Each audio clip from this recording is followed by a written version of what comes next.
On the line, this is ZoomTRAK by nRail.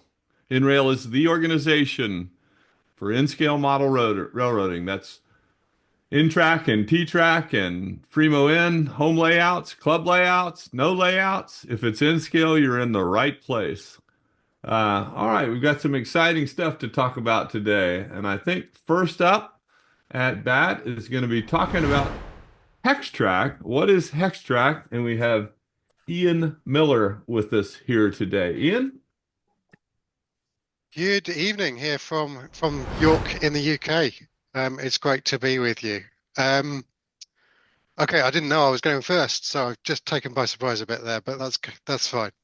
What I want to do tonight is I'm going to talk about Hex-TRAK, but in order to get to Hex-TRAK, I'm just going to talk a little bit about me and my business and how we got to Hex-TRAK. And I think it's all relevant to get us into the right place.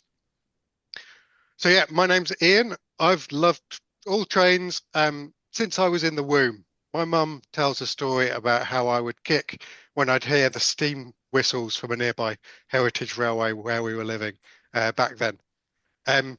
But for years, there wasn't enough trains in my life. But then I was approaching my 40th birthday and stuff was happening. But I got out of my old IT job and I bought a business called Train Tracks. So this is the point where I try and share the right screen with you. And yeah,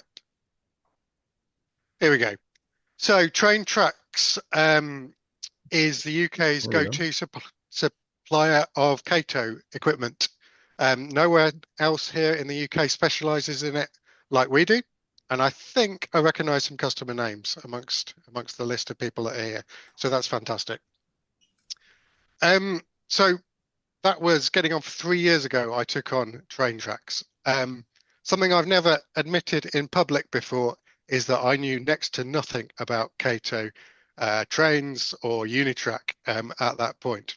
So I had a really steep learning curve, learning about Unitrak, learning about Kato trains. So the way I did that was I absolutely immersed myself in it. I got hands-on, I built stuff. I read everything there is on the internet about Unitrak. So you probably expect if I'm reading all that stuff, I'm going to come across T-TRAK. And I thought, yeah, T-TRAK, that looks interesting, really interesting. And it uses Unitrak, and that's great. I could tell people some more Unitrak. I kind of lodged it in my brain, but didn't do much more about it. So the previous owner of Train Tracks just mentioned offhand to me that I should join the local Engage Society. So I guess the Engage Society is a kind of equivalent of nRail here in the UK, national network, local area groups. And he said, yeah, the Engage Society are good people. So I looked them up and I found that my local group, they met only 10 minutes walk away from my house. So I couldn't not go. So I went along. And when I got there, they were just beginning a new project. They were one of the first groups in the UK to adopt T-TRAK. And I thought, okay, this is interesting.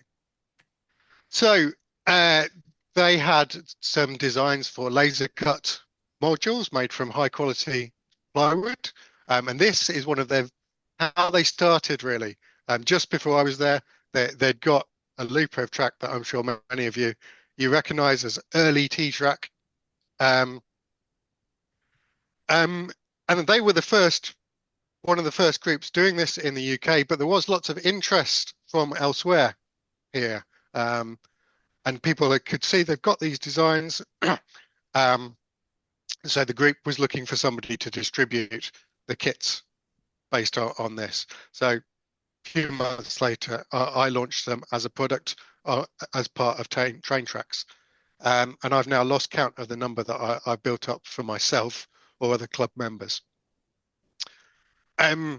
These module kits really positively received, lots of interest. We've sent them all over the world, in fact, over the last two years or so. But a few niggles did come up from people. It's quite an expensive thing to put together if you're using laser cut quality materials. Some people, they think, oh, it's a lot of straight lines on TRAK modules. This is not how the railways work in the UK. They're rarely able to go in straight lines like you might have over stateside. And they're also quite complex to put together, especially when we start asking questions about how the wiring should be or shouldn't be. And some of you will know about Cato's mini diorama series. They solve the problem of everything being in a straight line. They solve the complexity problems, but they're very compromised on space, aren't they? And we don't talk about the price of those for a while. Anyway, the Yorkshire Area Group really took TRAK and run with it. Earlier today, we had our Christmas meeting. And so in the 2 years since from that thing, we went up to this. So earlier today, we had equivalent of 112 single modules going not 4 junctions, it's 4 loops there, 5 junction pieces, 3 DC tracks and 1 DCC track. So it's come a long way in just 2 years in the Yorkshire Area Group. So my business has also come a long way in that time, not just selling TRAK, but selling UniTRAK, selling Cato trains, really supporting community, and it's just blown me away with how much support people have given back. I found I needed some help to run the business, and I was lucky enough to recruit a guy called Jonathan. Jonathan is a fantastic modeler in his own self. He's a really nice guy. And alongside working with me, he runs his own business, and he designs kits for model buildings. And that's in a number of different scales, really high quality stuff. There's a slightly fuzzy picture of him that I've grabbed from one of our videos. His business is called JS Models. So I like to think that the business I run is trying new things all the time, experimenting, trying to find new ways forward. So I was very happy for Jonathan to start doing some experiments with track geometry of different kinds, because we often get loads of questions about what is possible with UniTRAK. What radius do I need for this? What will run with that? And all that sort of stuff. So he was experimenting a lot to see what was possible, so he could learn it, so I could learn it, so we could help our customers. As part of that experimentation, he started thinking about 60-degree angles. And he showed me some prototype Hex-TRAK modules in the late spring of this year. And I said, yeah, let's go with this, see what we could do. So now would be a good time for me to start talking about Hex-TRAK and what it is, I think. Let's get the simple photos here. Hex-TRAK is it's an at-home sized modular railroad system. It's based on a standard sized hexagon, and that standard size is 248 millimeters across from flat side to flat side. Those of you who use UniTRAK might recognize that number because it matches exactly the longer straights that you can get. Because of the geometry, it also matches the 216 millimeter radius curve. You can put 60 degrees of curve across those sides there to make a curve module. So from an incredibly simple bit of geometry, you have an immense amount of layout possibilities. Only that one size module, you can get vast amount of track configurations, and it's suitable for novices as well as seasoned modelers, we think. But mainly, it's intended to be fun. It's intended to be fun, simple, it's affordable, and is pretty compact. I think I've got some more photos. No, I haven't. Right. So important to note at this point, it is such a great idea that the idea happened in two separate places for two separate people at the same time. About the same time as we were looking at this, Justin from the Tabletop Railroad YouTube channel, he had the same ideas and he published in May this year. And we saw it and we thought, hang on, we're doing the same thing here. This is great. Many of you will probably have seen these videos on YouTube already. If not, go and watch them. They're a fantastic introduction in themselves. Justin, he explains in those videos, he's identified some of those same constraints about T-Track. Bit complex, takes up a bit too much space, and he just wanted to keep it simpler. Interestingly, he's also he's modeling in different scales. So whilst we were looking totally at the 1:160 size N-gauge, he's looking at larger scales on N-gauge-TRAK. So I think it's SN2 that he's using. Anyway, we reached out. Jonathan had some great chats with Justin, sharing ideas and developing the idea a bit up to a multiple height system.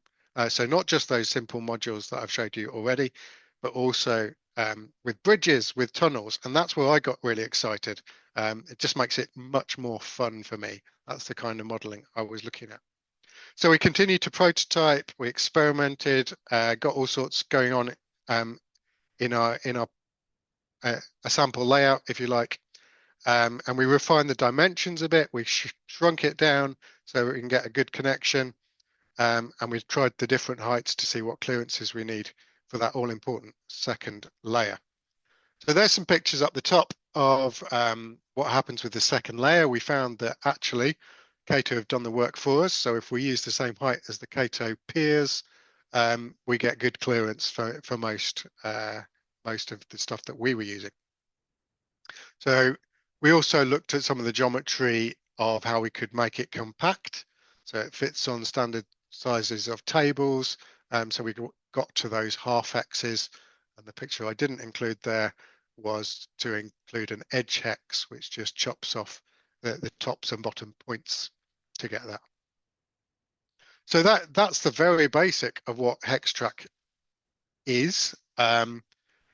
We developed it over the summer and we launched a small range on our website. We hadn't heard from Justin for a little while. We did hold off until we'd got his okay to go ahead as a commercial range here in the UK.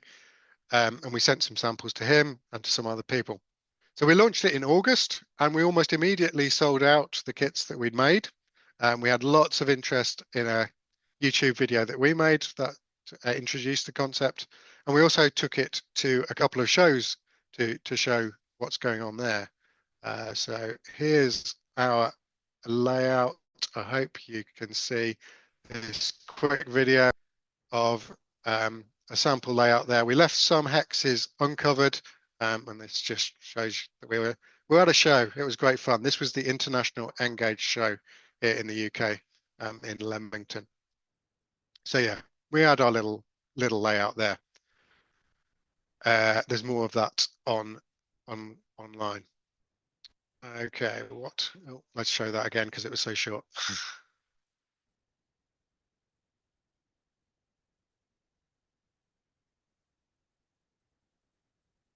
Yeah. Okay.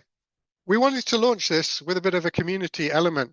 So we started a Facebook group just to share ideas, see how people were getting on with the concept. It's called the Hex-TRAK Hive. It's a public group. Anybody can come and join that. And very quickly, we found other folk were coming in with ideas about how to fit double or even triple tack and points onto the hexes. We just had those straights and curves to begin with. Other people came up with this concept of getting more onto a hex and making it a little more complicated. And I must admit, I was a bit resistant at first about making it too complicated, but I can see the advantages now that we've we've got a bit further down the line. Um, Terry Moore, who's here today, came up with an amazing document which shows many of those possibilities for extending Hex-TRAK. That's just one page from his document that shows some of the things that you can put onto your hexes in terms of the track. And can you imagine the possibilities of combining those things together to make amazing layouts different every time? So our Facebook group was always intended to be an international group. It's never going to be a huge thing, so let's keep everybody together in an international thing. But somebody else, I don't know whether he's here tonight. He said he might be. He decided to open an American group. So there's a Hex-TRAK USA group out there as well. So with things going on both sides of the Atlantic, some manufacturers are producing module kits over there as well, which is fantastic because the cost of shipping them from here to the US is quite a lot. They're made out of a heavy MDF. So we're very pleased that somebody over there is manufacturing them. But if more than one set of people is manufacturing, we need standards. So we need a public specification and standard. And I'm really pleased that the NMRA has agreed to bring that standard together and publish it in good time when it's ready. As a third party, that different manufacturers can then manufacture these things. Although, of course, you can make your own if you have the facilities to do so. Just a couple of things to finish with. What happens next? Well, there's still possibilities to explore. You'll see a picture there of I've been experimenting with joining onto a T-TRAK module. So the upper level of the Hex-TRAK is pretty much within the T-TRAK spec as we're dealing with it at the moment. So we can do a balloon loop with Hex-TRAK. Clearly that compromises the minimum radius that you're going to be running on your T-TRAK combined layout, but it's still fun. So we're playing with that. In the middle there, you've got one of Jonathan's experiments about a compact helix to get from a bottom layout to a top layout. And then we're also developing a planning tool, mini hexes. These are really cute little tiny hexes for planning your layouts. So they're coming up as well.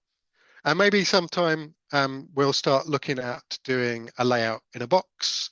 So this is a very kind of saleable thing. We could do a compact train, some hexes, some track, and some scenic stuff to get newcomers to the hobby into that. So that's something we're looking at as well. I'm really happy to take any questions if anybody wants to put them into the chat. I don't know if anybody's got Ian? questions. Yeah, Ian, let's just go because I had a question and it's already been put in the chat, but maybe you can just Oh, kind of okay. explain this Yeah. because you can't quite see on the pictures. But so tell us a little bit about like that base is sitting on some little tiny feet. I think it's a little bit off the tabletop. That's right. Describe that for us. Okay, so the base is made out of 6mm thick MDF, and underneath it are 6 little hexagonal shaped feet, also made of 6mm MDF. And the reason for that is so that we can just feed cables underneath neatly and tidily. So in terms of power feeds, we're recommending that you just put probably one power feed for an average size layout. And if you pop it with powered uni-joiners on one of the curves, because the curve is made up of a 30 degree and a 15 degree, so you've got a joint in there anyway, drill through your hex, and it's just neat and tidy that way. Yeah, I can't see the chat for some reason, so Oh, I don't know if there's other questions there. okay. So the Oh I yeah, so no, the yeah. so if there's a standard, it's going to be that the thing is just 6 millimeters off off the tabletop right now. That's how you have that design. And then Well, were the you saying that were you track level is 12 millimeters okay? off the tabletop because it's a 6 and a 6. Okay. And then and then we're that the picture that you're showing on the left is that's ramping. Did you say that? Well, in that case, it's ramping up to your upper level, but you talked about it ramping up to a T-track level too, right? Yeah, so that upper Yeah. level is equivalent to a T-track because Okay. it comes to 72 mil, which is within the T-track spec. Okay. So that picture on the left there, up the top, I've got a T-track module, and it just joins straight onto All right. a Yeah. hex with an upper level there. Um, yeah. Yeah. Let me ask you just one more question before we move on to our next thing. So one question is, how do you deal with sort of an uneven surface that you'd be laying on? Yeah, Uh, we've not Tables had aren't that quite problem. there, right? Hmm. Yeah. I guess our tables are better than yours. It's not been a Yeah, problem maybe. so far. Not been a problem so far. Um, Maybe we just wedge it with shims of card or something. Let's keep it simple, basically. Yeah. Yeah. Okay. Okay, one last thing I wanted to show you. Yeah. Just that the hexes don't need to have any track on them at all. So we can have scenic hexes. So I did this one this week to say a Merry Christmas to you all. Ian, thank you so much. We appreciate you Okay. coming. I can also appreciate that, it's a little bit later in the day there in the evening for you. So thanks again Yeah. for that. I'm sure It's you've stimulated a lot of thinking here. So cool. Okay. It's cool. Great to be with you. Thank you. thank you so very much. Just another thing for me to start dreaming about doing in addition to the long list of things I have to do here. So Merry Christmas. All right. We are ready for stop number 2 today, and that's with my friend Lowell Smith here, who's going to give us a little bit of an update of what's going on at RailSmith Models. Lowell? Hey, good afternoon, everybody. Thank you. Thanks for having me today. Hope your Thanksgiving was wonderful. And Ian, what I love about this group is the creativity. The creativity is just off the charts. Barb and I went to the E24 event in Evanston this last year, and wow, we went to other events, but just that event right there was just off the chart. And my hat's off to you, and want to recognize you guys, the leadership of this group. You're taking N scale to the next level in the in this public service, and your organization just doing a really great job. I want to talk today about RailSmith, and I'm going to get my screen share here.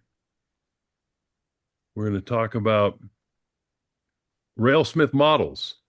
And boom and boom. There you go. How's that? Is that everybody see that okay? Right. Okay. I'm going to I'm going to talk fast because I got a lot I want to share really quick because a lot of folks still haven't heard about RailSmith models.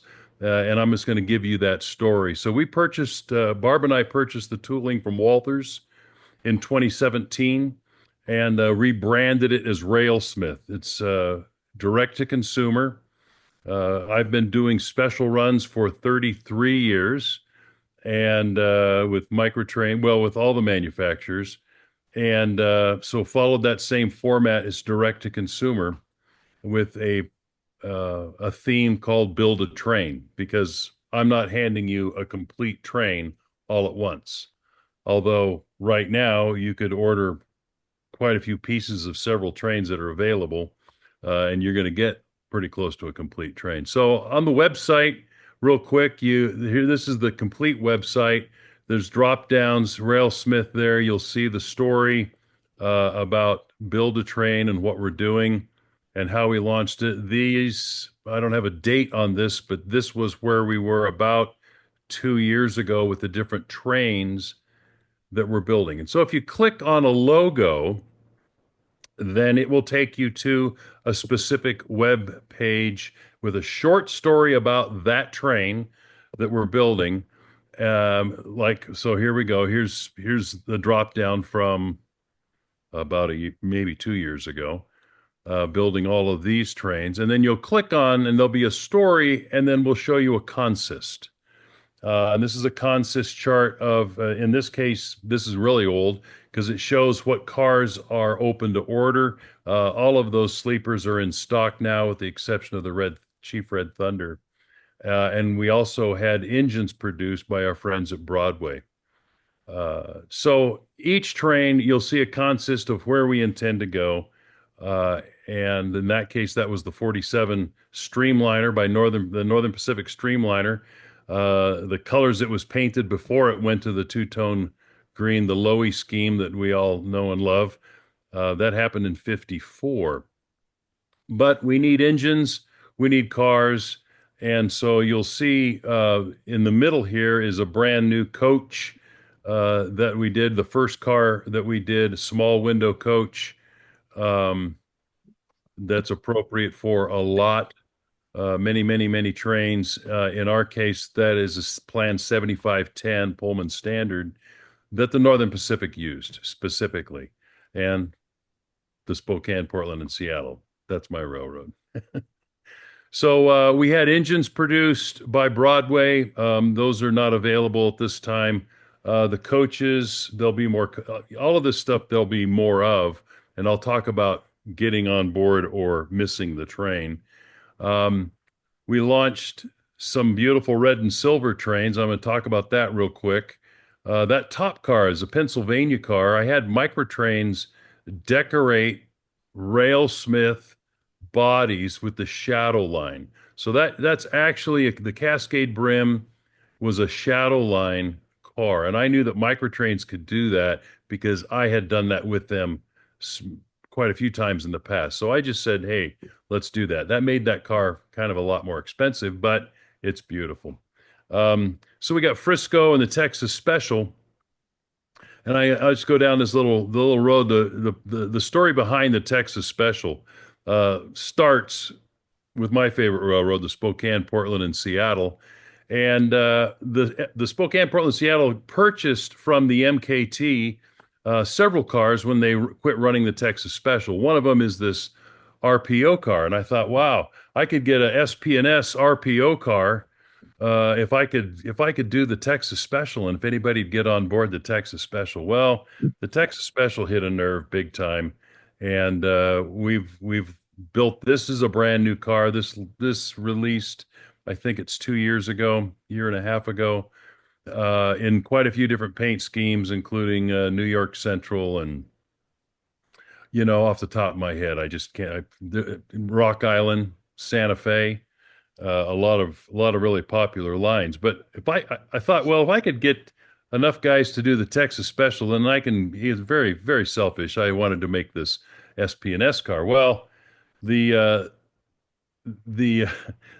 red and silver train was really, really popular. In fact, it was so popular that I've now started producing the second train. The Texas Special had 3 consist sets to be able to make their schedule between St. Louis and San Antonio. And so I did the first one. Now we're building the second one because everybody's really loved that. We've got engines coming for the E7 with the fluting below the belt rail.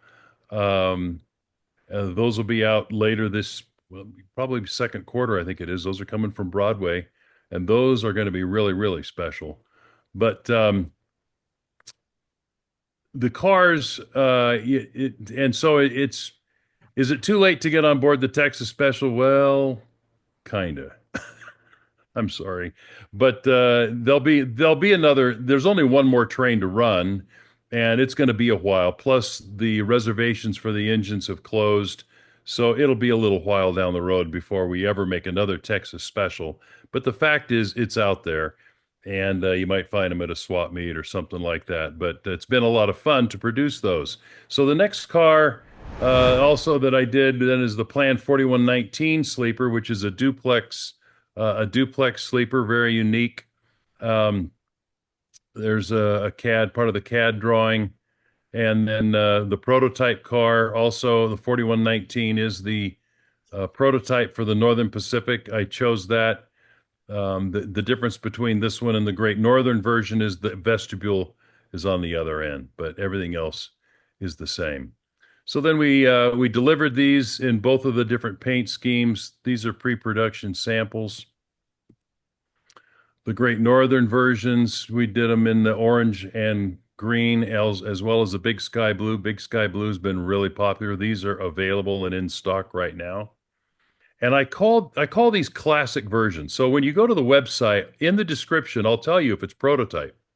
If it's not prototype, then I'm going to tell you it's a classic version, and it's going to be close for some. I mean, if it's a Bud car, I'm not going to make a Bud car a Pullman car, but the paint's going to be right. You know, a Pullman standard built car, we're going to make it right, and at least you'll know that what you're purchasing is not exactly 100% right, but it's what we call a classic version. And so that's what that refers to when you see that.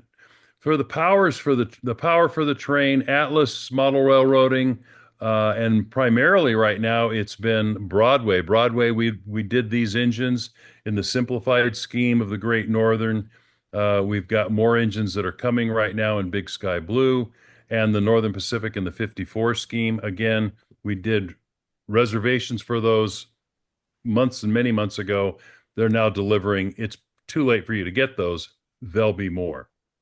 There's another train to catch. Okay. So we did what's known as the Western Series sleeper. This is a unique sleeper, and did some in Wabash. Wabash cars also ran on the Texas Special, and they were interline on the Special or the Frisco Meteor, or maybe both. Top of my head, I don't have it off the top of my head, but they're primarily a Union Pacific car, Western Series, Western Trail, Western Sunset, you know, Western Frontier, and so forth. So kind of fun to see cars that aren't usually available. Needed a blunt end sleeper for the city of San Francisco. So we had this produced. This end that fits on our 10-6 sleeper prototype accepts the Microtrain's scale coupler, the scale coupler, top of my head. Anyway, but these are lit. These come lit with a red light that's dark blood red, and it looks really nice. Very few of these are still in stock. These released 2 years ago. There might be some yellow ones still available. Right now, we just received the Golden State version. Golden State's one of the newest trains that we've just launched, and we've got that sleeper. Again, it's lit. They're really, really nice. And we've got a couple of sleepers available. The Diner is available, and there's more cars coming for the Golden State. So we had to do diners. We're building train. We had to do diners. So this is a skirted, fluted diner, Rio Grande, Santa Fe, for those particular trains. No skirts, but fluted for the Atlantic Coastline, Louisville, and Nashville.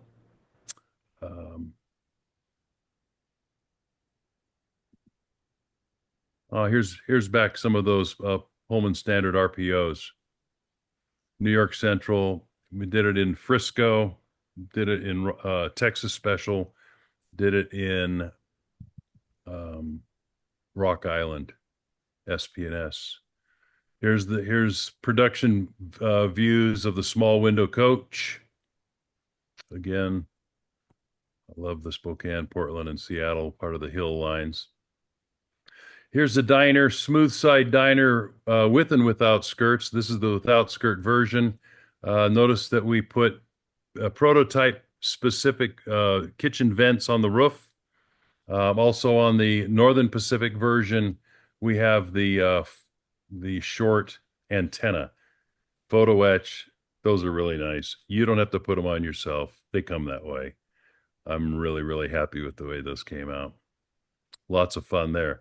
And then added detail. So, as an example here, the Spokane, Portland, Seattle Mount Hood car has the full antenna, and on the end, uh, that particular car was the observation car, so to speak, for the Empire Builder and the North Coast Limited, that connection into Portland from Spokane and Pasco. So we put those are actually photo etch signs replicating the drum heads uh, as was prototype on that car.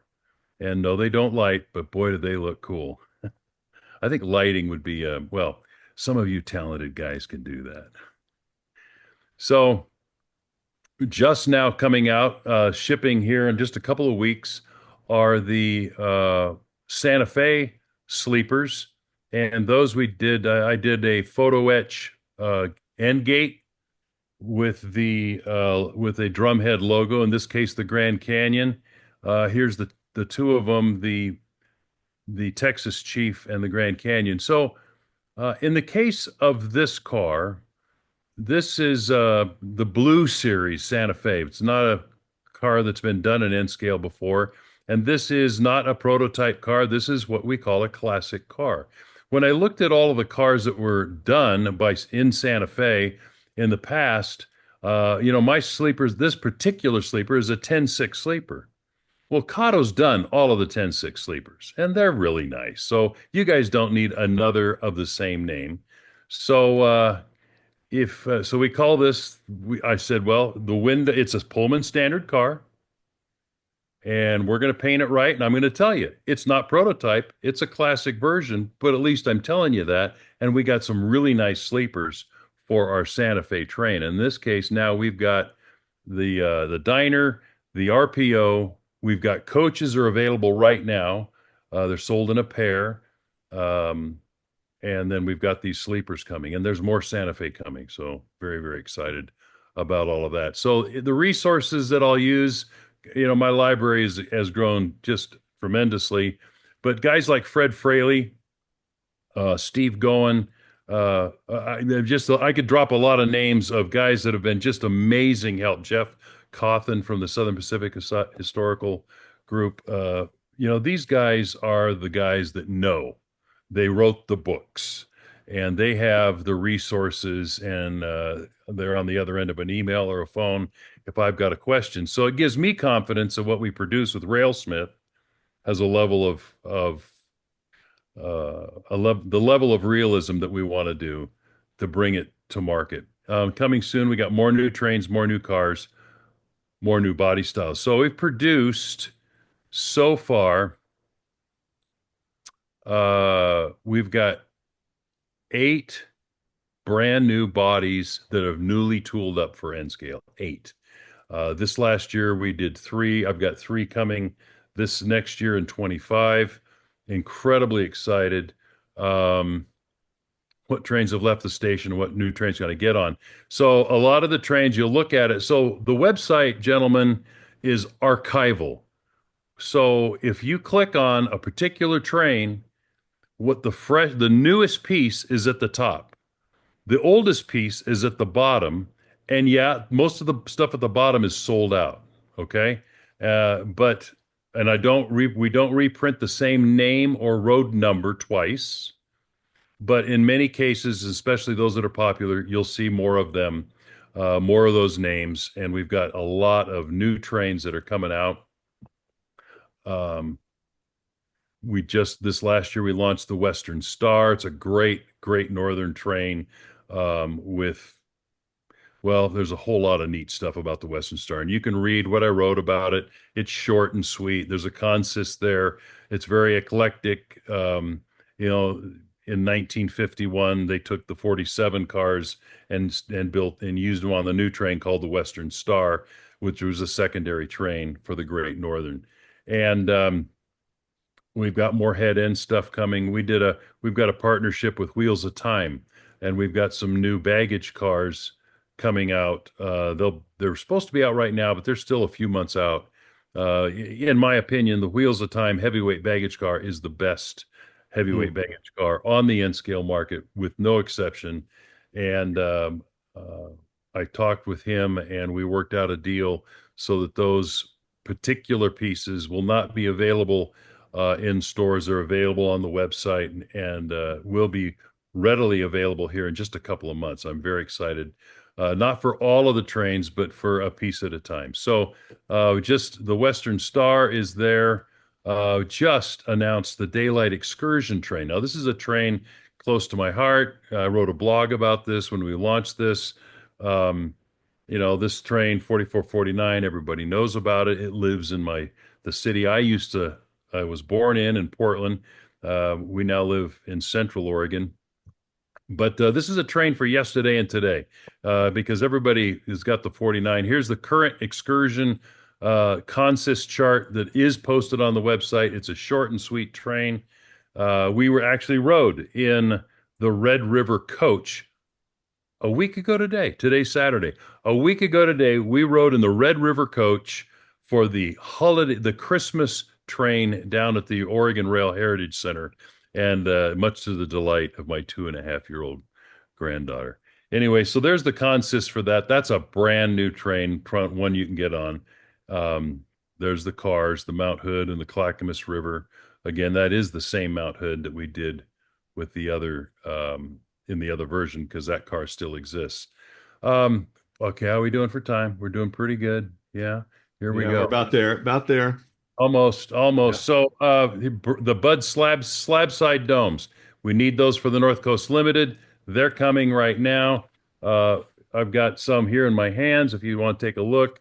Of course, it's maybe be better on the website, but the dome glass is tinted, and these are beautiful cars, if I say so myself. They're available. I believe that the Northern Pacific is now sold out. They haven't even arrived yet. I still have some of the Great Northern in the Empire Builder colors. They're also coming in Sky Blue. They're coming in Alaska Railroad and so forth. So, and then something that you will see today that's shown for the first time. This is the Bud slab side sleeper dome. This car has never been made in any scale in mass production plastic. In HO, they did it in brass, but in N scale, well, in other scales. And that's because there's so few versions that we can paint it in.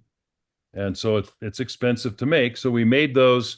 It works well in the direct to market system. There's pictures of them there. And Northern Pacific, Great Northern. We just delivered these for Missouri Pacific, the Eagles, and the Golden State Sleepers. Pennsylvania Blue Rapids. That's one of those inner line cars that Pennsy used. Outside swing hanger truck is brand new for the dome cars. That's a very important detail to have. Here's how to stay in the know. There's a QR code right there. Let's see. We're going to go next. The point. I love this picture, dear friends. The point is to have fun. That's our goal, and we are having fun. Here we are running trains on the layout. Thank you very much. And how did I do? Boy, that was 20 minutes. Boom, chocolate. Fantastic, Lowell. Thank you so much. Hey, Thank John. you. John, Yeah. before you go on, the nRail newsletter provides an author car to people who write articles for the newsletter, and the author car is a Lowell Smith car. Great looking car, nice paint job. Thank you, Lowell. You did a great job on this one. Oh, So you guys, submit your articles. yeah, that was a delight to do that. Thank you guys for involving me with that. That's going to make a beautiful train for sure. Well, they're 92. Thank you for 92. doing it. And by the way, the only way you can get that car is by writing an article for the nRail newsletter. So thanks. So I don't know if anybody's got any questions. I'm not going to stay on till the very, very end. But if you guys got any, and I don't see the comments, stop sharing. I guess I could do that, huh?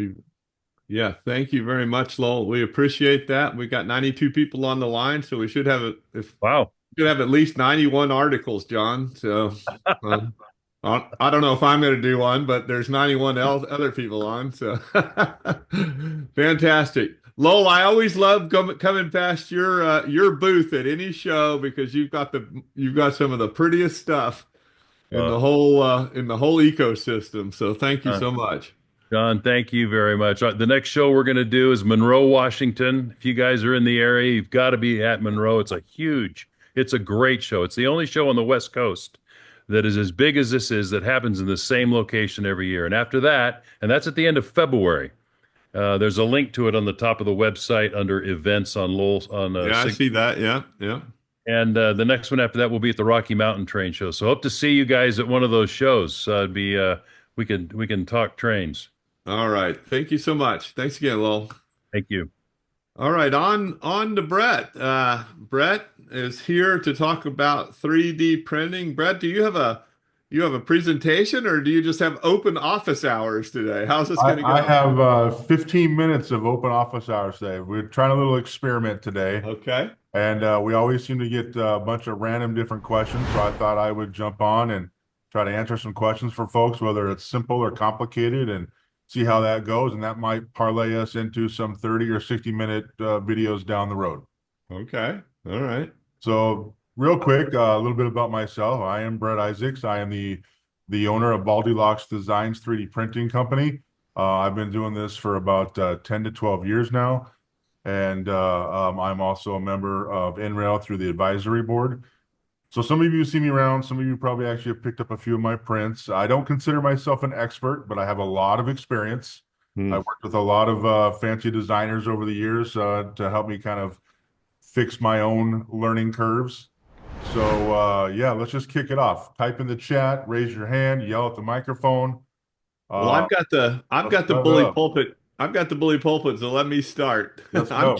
I'm curious as can you just sort of comment on like what is the pace of change in 3D printing right in the moment? Like, is the last 6 months or a year or so any different than it was the year before, or is it accelerating, decelerating, the same? What's happening? I would say things are accelerating at an exponential rate within the hobby itself, with like users getting their own printers and printing from home. As a lot of people may or may not actually know, Shapeways went bankrupt this year. They were the predominant online site for folks who did not print at home to put up their designs, buy from other designers, get your prints that way. Nothing is taking its place at the moment. Shapeways is trying to revive themselves, but they are not going to be opening up their marketplace again. So a lot of people who were there have gone to finding other outlets to print their designs. And that has led to some, small startup companies covering 3 or 4 different guys and just buying some printers at home. As for the technology itself, also exponential. What I could print a year ago, I would consider not good enough for today's standard. So you hear a lot of talk about people mention, 4K, 8K, 12K, we're getting into 16K machines. And those numbers really don't mean anything. That's more related to like a TV. But with the LCD screens that are on these things, I'm now printing at 0.25 millimeters on my layers. So those who don't understand how a resin printer works, you print layer by layer by layer. A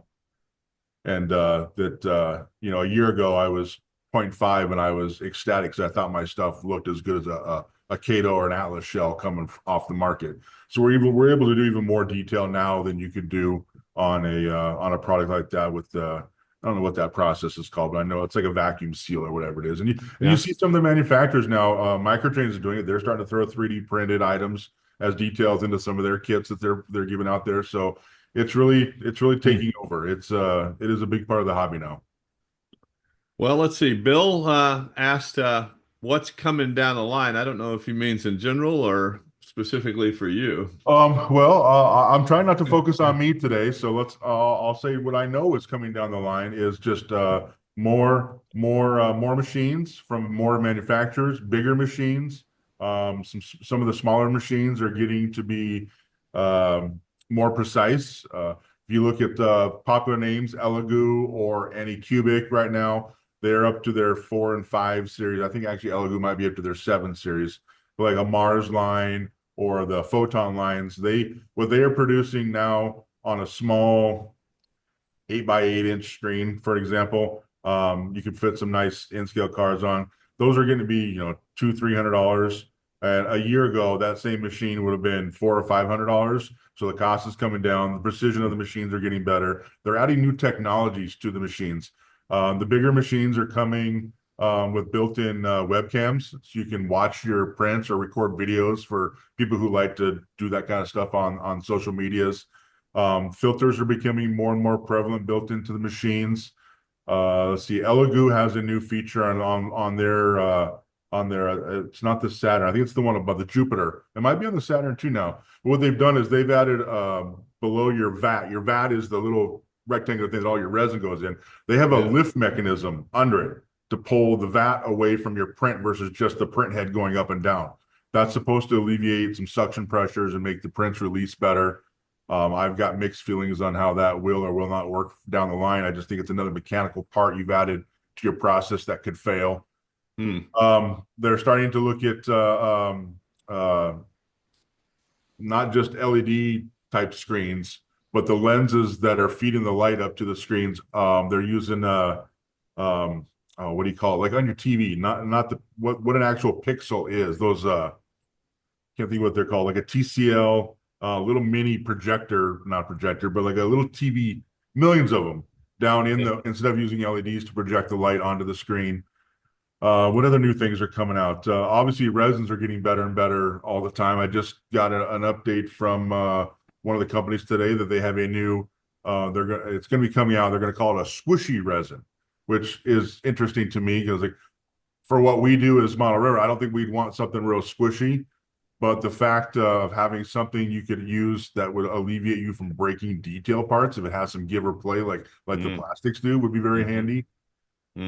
So that's kind of where the technology is going, leaps and bounds, leaps and bounds. What about you more specifically? In fact, one of the questions asked if you'll be producing any cars, and specifically they asked for cabooses. Yeah, I'm always producing something. I have I can show. Well, it won't show very well now, but I can say if you let me just do a share screen here. If you jump on the interwebs. And this is my website, just the Baldy Designs parts. You can always see what's new there. But my Facebook page is where I put out most of my news. So it's just Facebook Baldy Designs. And you can see I've been working on a fix there. Here's a new car that's going to be coming out in the near future. This is we're calling these the Geo cars. Union Pacific and several other companies have started. Well, they've been around a while, I guess, but they have these box cars. This one happens to be a 50-foot high cube that I'm going to custom do, offset doors.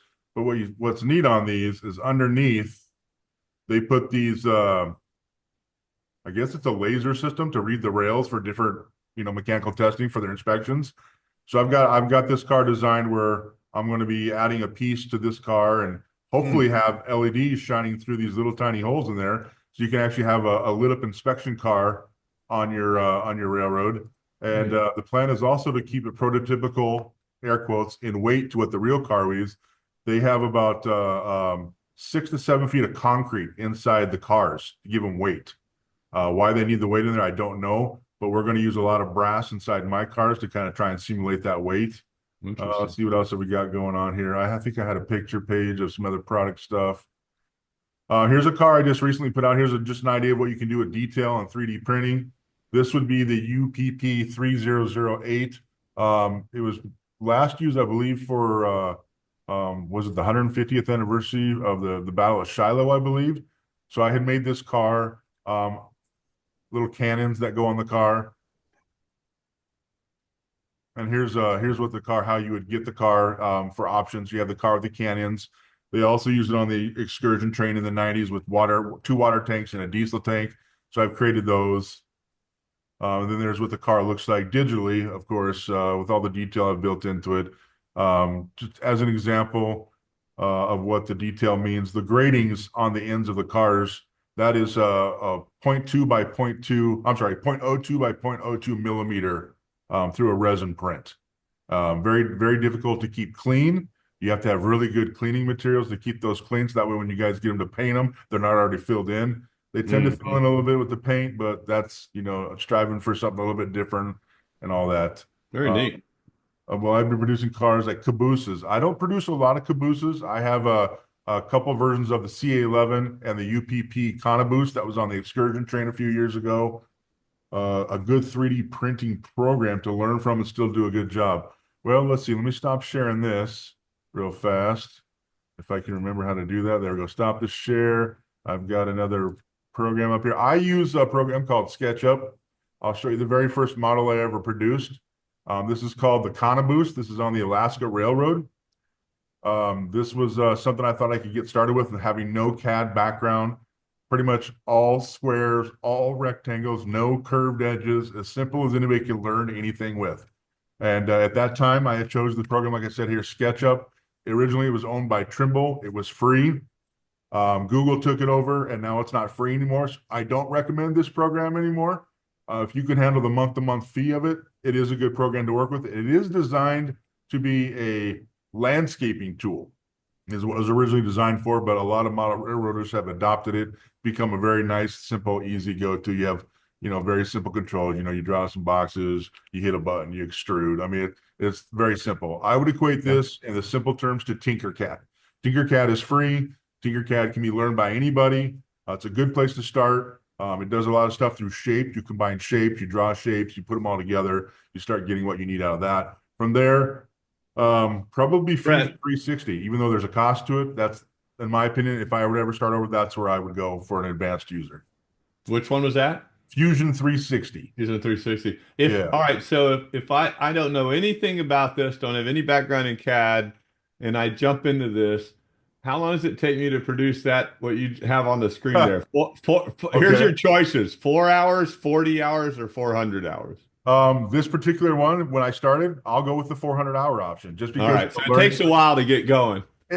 Yes, it does. Anybody who's ever done any kind of just drawing on paper, I mean, you're really just, as an example, like I just drew this little rectangle. I mean, there's simple commands that you learn really quickly. You do like a copy, you do a move, you hit a button, and you highlight this, you hit a button, you copy it, you move it over, and there you've already made two pillars or whatever you want to do. It's not really that difficult to learn. The trick is when you have to start worrying about something with a compound curve or a corner.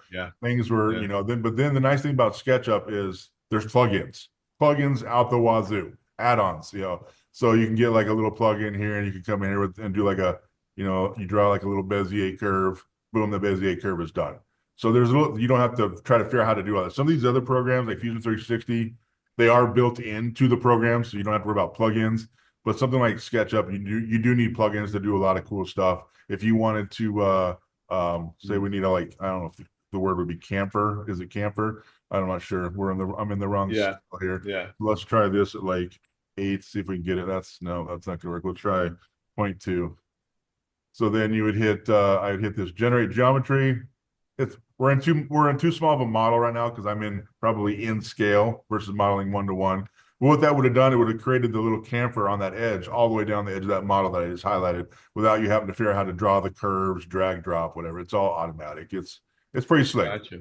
That's built into a lot of things, but like I said, SketchUp is just what I started with. I wouldn't recommend it, but it is a great tool. Don't get me wrong. It is a great tool.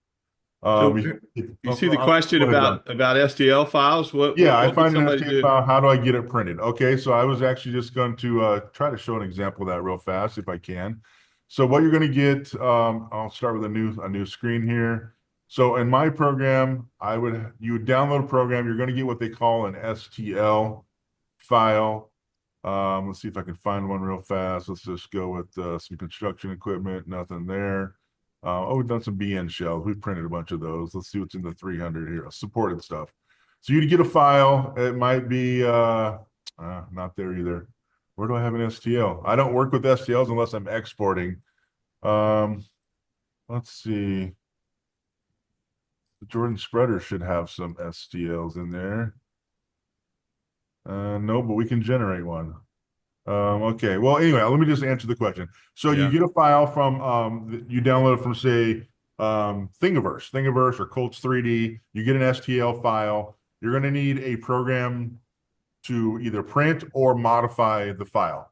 I don't download files off the net because I find them all, in my opinion, not to be print ready. When I say print ready, that is a whole other topic. There's certain tolerances you want to know for how you're printing, what you're printing with. But let's just say you have a solid model, just a flat out solid model. You get the STL, you would go right into what we would call a slicer.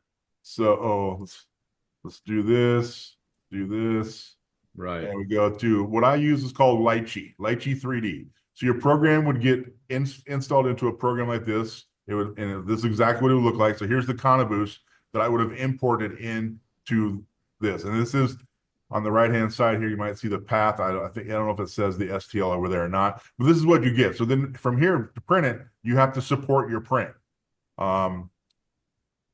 Again, a whole other topic, but you basically start just throwing supports on these things. There's auto. I recommend never using auto. So you do all this stuff. You get all these islands. You get all this stuff then, and then you export this file, and you would export your slice to a file. On my particular machine, since I'm using Elegoo machines, I'm using a GOO file type. Take that off of the USB, go up to my printer, slap it in my printer, hit print, and then you wait for what does this one say? Couple hours. I don't even know what it says. I got buttons covering up. So what? I don't know what it says. If it make you read down at the bottom of the core, but this printing flat for the size that it is, and it's yay big. 6 inches. Yeah. It might be 2.5 hours to print that. So that's how you get the file onto a printer. Again, if somebody were to send me this file and this is what it looked like, I'd be happy, but they never come looking this good. Right. So that's a key point, right? You're saying so somebody might throw up a file that is intended for a PLA type printer. So if anybody was on the last couple of Zooms when Gordy was talking about 3D printing his modules, he uses a PLA style printer, which is the filament on your on a reel that goes like this. I call them the spaghetti printers. That file might have been created for use on that. So you might have a file that has a lot of infill, a lot of cross hatches inside your file. You go to print that on a resin, and you've just wasted a whole lot of resin because that infill doesn't need to be there. So then you're either modifying the file yourself, which is where you got to be pretty decent at CAD, or you got to find a different file to use, or you find somebody who's willing to fix the file for you. And there are some people out there who will do that kind of custom work. Chris had mentioned SketchUp still has some older versions. I believe there still are some of the free versions out there, but with a lot of the tools that you use in SketchUp, they're not updated to work. Well, they get updated, so they don't always work backwards, but most of them do. So that's a good point. A good starter printer. I actually got that up here too. Let's go back to the interwebs. Let's see. That would be on this. While you're doing that, I think we're going to get ready to put the poll up here because we're at the top of the hour, but keep going. Yep. So if you see this picture when you come back to do the when you come back to look at the video, I recommend this page as a way to learn some of the terminology about 3D printing. This is a really good website for that. On the Elegoo website, this is the printer I use. This is the Saturn 3. I consider this a medium-sized printer. I can print 89-foot flats or any 89-foot car on here. I don't do any buildings, but this has the precision. I can print down the stuff I've showed you. The version below this would be a Mars, which the newest version is like a Mars 4. The reason I show the Saturn 3 is because, like I said earlier, the Saturn 4 and above, they have some tools and things that I don't think are a benefit to a user. I don't even know what a cost on one of these is anymore. This one says like a couple $100, $250. So they just had their sale. But they're still on a decent sale. So this is a good starter printer for if you want to get into like just having the options for your size. On the opposite end company would be Anycubic. That is their direct competitor. You're looking at like a Photon line or the M5, M7 line. Roughly the same price points overall. They do the same thing. They're built out of a lot of the same Chinese parts. It's just a matter of, do you want to work with this Chinese company or that Chinese company? It really comes down to personal preference. There's a few differences here and there.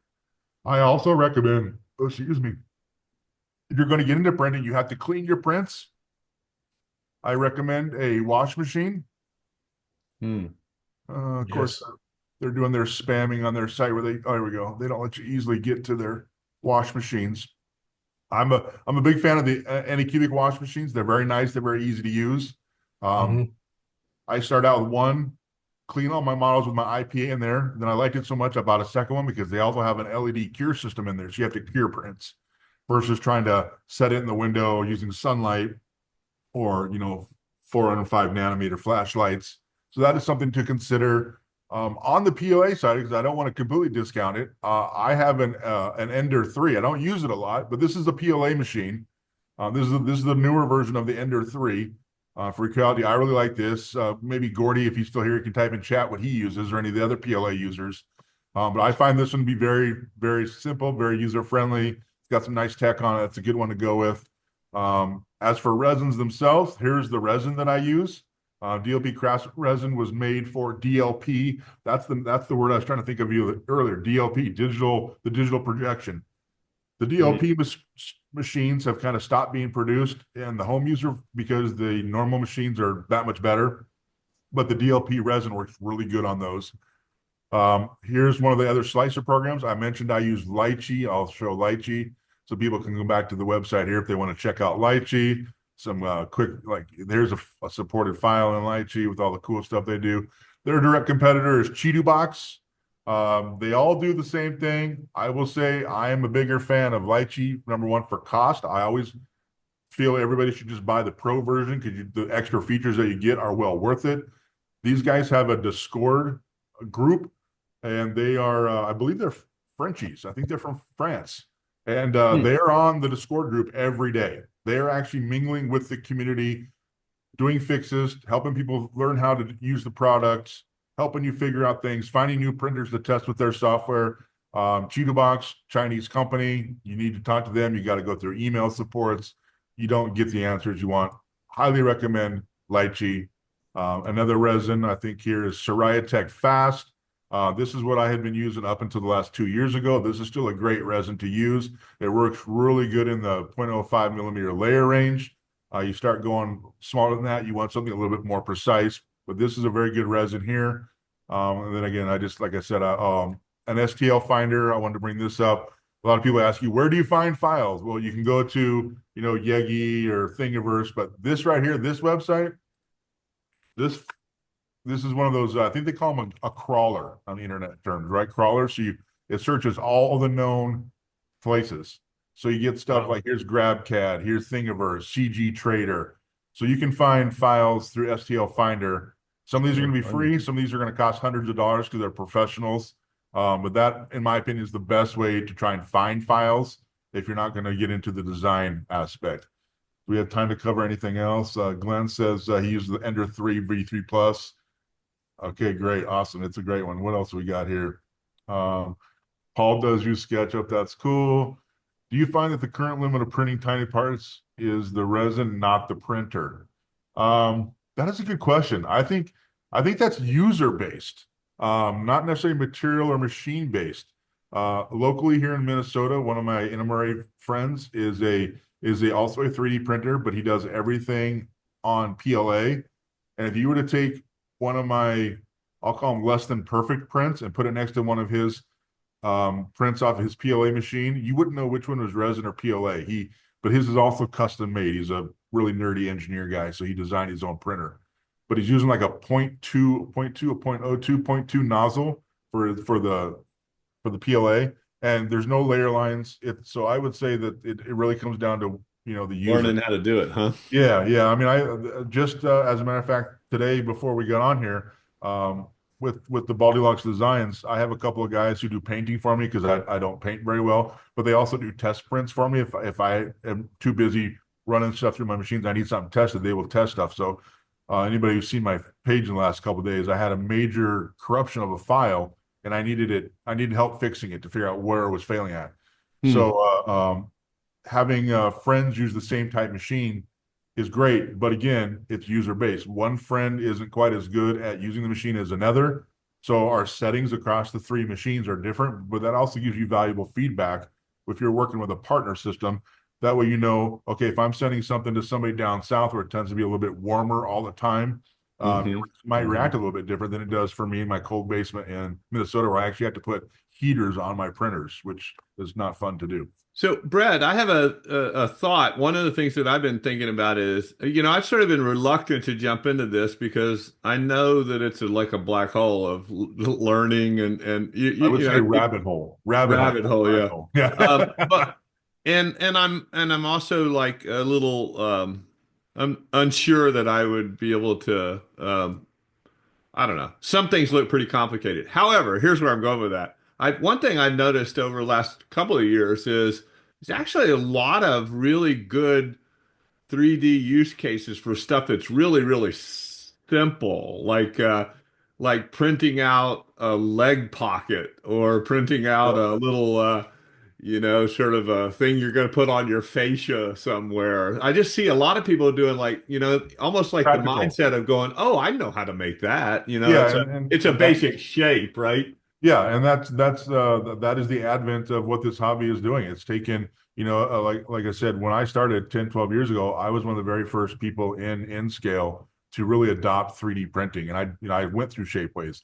And now there's how many Facebook groups out there that have 3D printing Yeah. as the base. And you see people popping on one day saying, "Hey guys, I got this great idea for, like you said, like a pocket to hold my controller on. Can somebody help me design it?" Some guy will Yeah. say, "Oh, I've designed that already," or somebody else will say, "Oh, there's like 10 of them on Thingiverse. Go pick the one you want." But then again, Right. it comes back down to if that person doesn't have a printer, where are they going to get it printed at?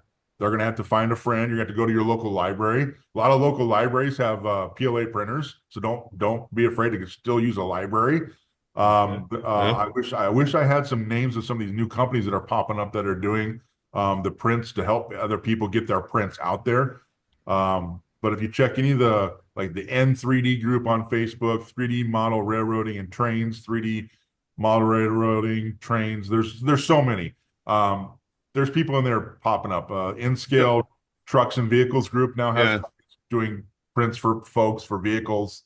I mean, there's a lot of camaraderie out there. You don't have Yeah. That's a you don't good always point. have to find somebody like me who specializes in maintenance away and odd things. There's plenty of people doing just parts, just printing parts, just things like that.